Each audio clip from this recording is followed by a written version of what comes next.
প্রতিবাদী মানব সমাবেশের মাননীয় সভাপতি, উপস্থিত নেতৃবৃন্দ ও ভাই ও বোনেরা, বাংলাদেশ কেমন আছে এই প্রশ্নের উপরে আমরা আজ এখানে হাজির হয়েছি।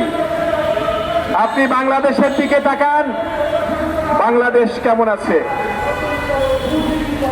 আমার দেশের শিশুর জীবন সবচেয়ে ভালনারেবল, ঝুঁকিপূর্ণ। উড়োজাহাজ ভেঙে শিশুর মাথার উপরে পড়ে,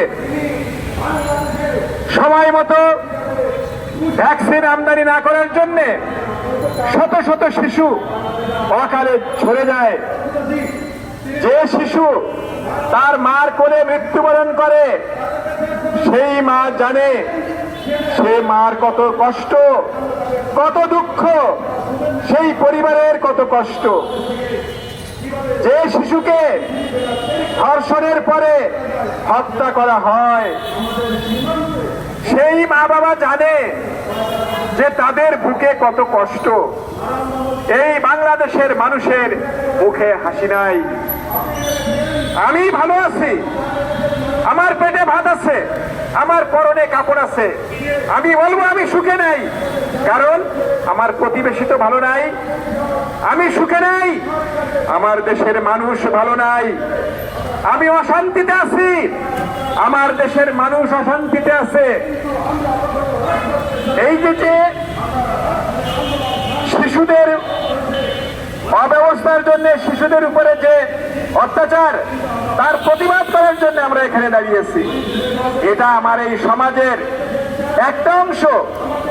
সমাজের প্রতিটা জায়গায়, প্রতিটা স্থানে অব্যবস্থা, সমাজের প্রত্যেকটা জায়গাতে মানুষের দুঃখ আর কষ্ট।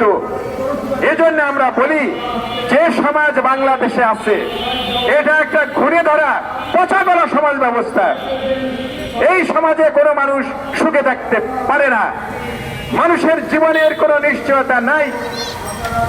খবরের কাগজ দেখলেই এতগুলো লোক খুন হয়েছে, এতগুলো অ্যাক্সিডেন্ট, অতগুলো শিশু পানিতে ডুবে মারা গেছে, শিশু চুরি হয়ে গেছে, হাসপাতাল থেকে নবজাতক চুরি হয়ে গেছে।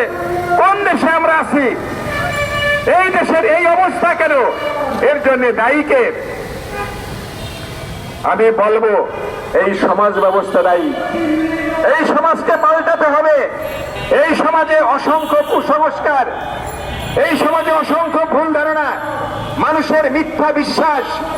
এই মিথ্যা বিশ্বাস হচ্ছে এর মূলে, কুসংস্কার হচ্ছে এর মূলে। এই ঢাকা শহরে মানুষের জন্ডিস হলে হাত ঝেড়ে হলুদ পানি বের করা হয়। একটা ঢাকা শহরের মতো একটা ঢাকা শহরে একটা কুচিকিৎসা, মানুষকে ফাঁকি দেওয়া। প্রতিটা সেক্টরে একই অবস্থা। 8 দিন হাসপাতালে আমার শিশুরা মারা যায়। আমার শিশুর মতো এত দুঃখের শিশু পৃথিবীর কোন দেশে আছে কিনা আমার সন্দেহ। যে দেশের নারীদের মুখে হাসি আছে, যে দেশে শিশুরা শান্তিতে আছে, যে দেশে শিশুরা আনন্দে খেলাধুলা করে, সেই দেশ সুখী দেশ। আজ আপনি শিশুর মুখের দিকে তাকান, নারীদের মুখের দিকে তাকান, সবার মনের ভিতর আতঙ্ক, কখন কি হয়। এই অবস্থায় কোনো দেশ চলতে পারে না। এই দেশের সমাজ ব্যবস্থা আমাদের পরিবর্তন করতে হবে। এই আশাবাদ ব্যক্ত করে সকলকে ধন্যবাদ জানিয়ে আমার বক্তব্য শেষ করছি।